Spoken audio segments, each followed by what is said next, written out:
जय हिंद दोस्तों। देखिए, पिछले वीडियो में हमने शासन प्रणाली को देखा था। आज हम उससे संबंधित इंपॉर्टेंट क्वेश्चन है उनको देखते हैं। ठीक है, ये क्वेश्चन सब आए हुए हैं एग्जाम में। ठीक है, फर्स्ट क्वेश्चन देखते हैं, निम्न में से कौन सा राज्य का महत्वपूर्ण तत्व है।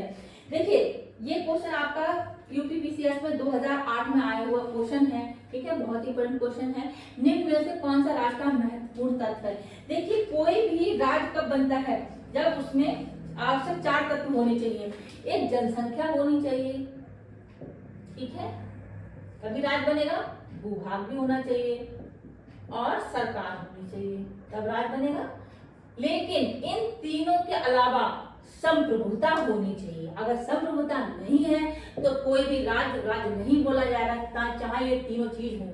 1947 से पहले भारत संप्रभु नहीं था, यानी भारत राज्य नहीं था, ब्रिटेन के अधीन था। तो जनसंख्या थी, भूभाग थी, सरकार थी, लेकिन क्या था, अधीन था, इसलिए भारत राज्य नहीं था। संप्रभुता होनी जरूरी है। तो निम्न में से कौन सा राज्य का महत्वपूर्ण तत्व है, संप्रभुता, राइट। भारत की संप्रभुता के संबंध में कौन से कथन सही हैं। भारत राष्ट्रमंडल का सदस्य है, राइट। राष्ट्रमंडल की सदस्यता के कारण भारत की संप्रभुता कम हो जाती है, ये गलत है। ठीक है, संप्रभुता कम नहीं हो जाती। ठीक है, फर्स्ट वाला आपको टिक लगाना है, राइट आंसर है। भारत राष्ट्रमंडल का सदस्य है, लेकिन इसके कारण भारत की संप्रभुता कम नहीं होती है। राष्ट्रमंडल क्या है, वैसे कोई वास्तव में वैधानिक संगठन नहीं है, बल्कि इसके सदस्यों के पारस्परिक सहयोग व सद्भावना पर आधारित मानवीय संगठन है। राष्ट्रमंडल के सभी सदस्य राष्ट्र स्वतंत्र और समान है तथा ब्रिटिश सम्राट के प्रति निष्ठा जैसी कोई शर्त या आवश्यकता नहीं है। तो राष्ट्रमंडल की सदस्यता के कारण भारत की संप्रभुता कम नहीं हो जाती। तो ये पहला राइट रहेगा आपका। भारतीय संविधान में निम्न में से किस प्रकार की शासन प्रणाली की व्यवस्था है। लोकतंत्रात्मक है, अध्यात्मक है या संसदात्मक है। तो यहाँ पर संसदात्मक शासन प्रणाली हमारी अपनाई जाती है, संसद है। ठीक है, संसदात्मक शासन प्रणाली में न्यायपालिका का कार्यपालिका पर नियंत्रण होता है, नहीं। ठीक है, कार्यपालिका का न्यायपालिका पर होता है, नहीं। कार्यपालिका का विधायिका पर होता है या फिर विधायिका का कार्यपालिका पर होता है। तो विधायिका का नियंत्रण होता है कार्यपालिका पर, तो ये सही जाएगा। ठीक है, कार्यपालिका विधायिका के प्रति उत्तरदायी होती है। ठीक है, जवाबदेही होती है अपने सभी कृत्यों के लिए। ठीक है, संसदीय शासन व्यवस्था में व्यवस्थापिका के सदस्य कार्यपालिका का गठन करते तथा कार्यपालिका व्यवस्था के प्रति उत्तरदायी होती है। संसदात्मक शासन व्यवस्था में कार्यपालिका विधायिका द्वारा नियंत्रित होती है। ठीक है, तो आपका ये डी वाला सही जाएगा, राइट।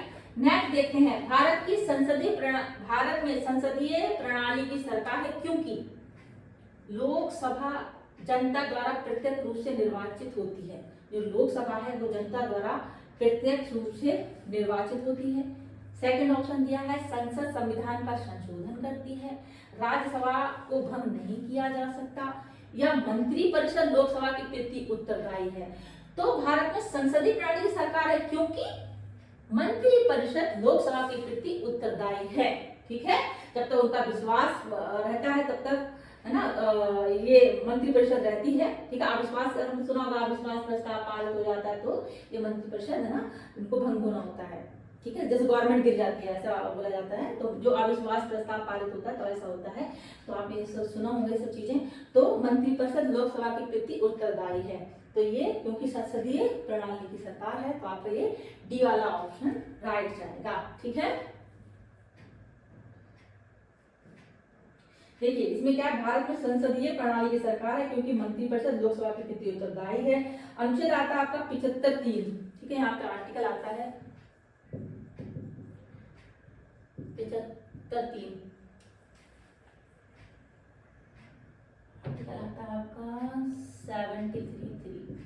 ठीक है, यहाँ पे आप पढ़ेंगे 73(3) में क्या दिया है, संसदीय शासन प्रणाली को मंत्रिमंडलीय व्यवस्था भी कहा जाता है। इस शासन व्यवस्था में संसद विधि निर्माण की सर्वोच्च संस्था है तथा कार्यपालिका अपने सभी कार्यों की संसद के प्रति उत्तरदायी होती है। कार्यपालिका के सदस्य संसद के सदस्य होते हैं और कार्यपालिका तभी तक सत्तारूढ़ या कार्यरत रहती है जब तक उसे संसद यानी लोकसभा का विश्वास प्राप्त रहता है।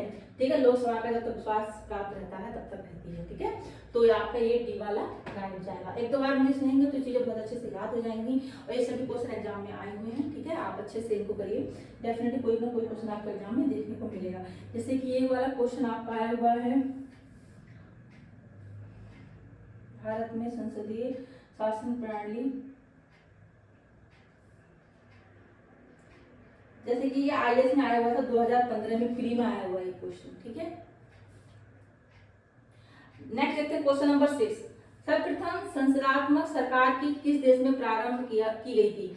तो ये ग्रेट ब्रिटेन में की गई थी। ठीक है, ऑप्शन आपका फर्स्ट सीख जाएगा, ग्रेट ब्रिटेन में की गई थी। ठीक है, नेक्स्ट देखते हैं, भारत में राजनीतिक व्यवस्था के मूलभूत लक्षण क्या है? देखिए, भारत में राजनीतिक व्यवस्था के मूलभूत लक्षण क्या हैं? यह एक लोकतांत्रिक गणराज्य है। ठीक है, राइट है। ठीक है, इसमें संसदात्मक रूप की सरकार है, ये भी राइट है। सर्वोच्च सत्ता भारत की जनता में निहित है, ये भी राइट है। ठीक है, जनता ही में नेता चुनती है ना। यह एक एकीकृत शक्ति का प्रावधान करती है, ये रॉन्ग है। तो आपके ABC ये तीनों आपके राइट होंगे। ठीक है, नेक्स्ट देखते हैं, निम्न तथ्यों पर विचार कीजिए। भारत में एक लोकतांत्रिक राज्य व्यवस्था है। ठीक है, भारत में एक लोकतांत्रिक राज्य व्यवस्था है, राइट है। भारत एक प्रभुत्व संपन्न राज्य है, ये भी राइट है। भारत में लोकतांत्रिक समाज है, ये भी राइट है। भारत एक कल्याणकारी राज्य है, ये भी आपका राइट है। तो ये चार भी आपके राइट जाएंगे। ठीक है, निम्न में कौन सी विशेषता भारतीय राजतंत्र की नहीं है?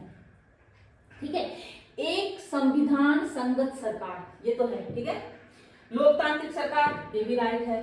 विधि का शासन है, ये भी राइट है, लेकिन सत्तावादी सरकार नहीं है, तो ये आपका रॉन्ग जाएगा। ये राजतंत्र, ये विशेषता तो भारतीय राजतंत्र में नहीं है, सत्तावादी सरकार, तो आपको डी लगाना होगा इसका आंसर। ठीक है, केंद्र तथा राज्य सरकारों को प्राधिकार प्राप्त है, किससे? भारतीय संविधान से, है ना। इसको आगे आपको ऑप्शन पढ़ने की जरूरत ही नहीं है, इसलिए भारतीय संविधान से सरकारों का प्राधिकार प्राप्त है। केंद्र तथा राज्य सरकारों को कहां से? भारतीय संविधान से अधिकार प्राप्त है कि कौन से कार्य राज्य को सौंपे जाएंगे। केंद्र तथा राज्यों में शक्तियों का विभाजन भारतीय संविधान से किया गया है। ठीक है, निम्न कथनों पर विचार कीजिए। कथन क्या है? भारत एक लोकतांत्रिक देश है, ये कथन ठीक है, राइट। भारत का अपने संविधान है, ये भी ठीक है, लेकिन RA की सही व्याख्या नहीं करता। कथन है, कारण है ना, ये व्याख्या सही नहीं करता, लेकिन ऑप्शन दोनों ठीक है। तो आप इस तरह के क्वेश्चन पढ़े होंगे। ठीक है,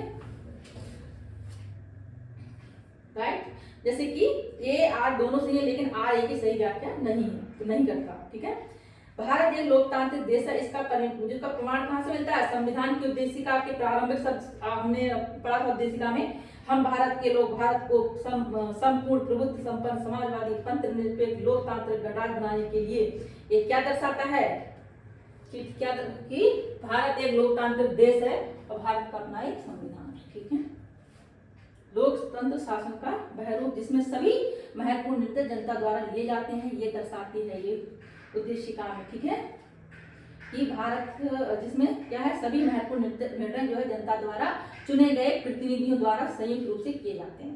भारत में भी शासन में लोकतांत्रिक रूप को अपनाया गया है। भारत का अपना लिखित संविधान है जो विश्व का सबसे बड़ा लिखित संविधान है। ठीक है, ये दोनों भी ठीक है, लेकिन ये सही व्याख्या नहीं करता बस, राइट। तो वाला क्वेश्चन नेक्स्ट देखते हैं, कल्याणकारी राज्य का उद्देश्य क्या है? कल्याणकारी राज्य का उद्देश्य क्या है? कमजोर वर्गों का कल्याण करना। ओके, निम्न में से कौन भारतीय संविधान का दर्शन नहीं है?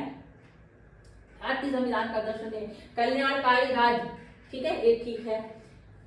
समाजवादी राज्य, ये भी ठीक है। राजनीतिक समानता, ये भी ठीक है, लेकिन साम्यवादी राज्य ये सही नहीं है। तो भारतीय संविधान का दर्शन कौन सा नहीं है? साम्यवादी राज्य। तो ऑप्शन आपका डी, ये आप लगा के आएंगे, ये दर्शन का ये नहीं है, मतलब भारतीय संविधान का दर्शन ये नहीं है। ठीक है, नेक्स्ट में हम कुछ और भी क्वेश्चन रह गए, हम वो करते हैं। ठीक है, प्लीज जानकारी अच्छी लगती है तो चैनल को लाइक शेयर जरूर करें, और ये क्वेश्चन आए हुए हैं, प्लीज इनको आप एक बार देखें। डेफिनेटली एग्जाम में क्वेश्चन आपको देखने को मिलेगा ही मिलेगा। ठीक है, नेक्स्ट क्वेश्चन देखते हैं।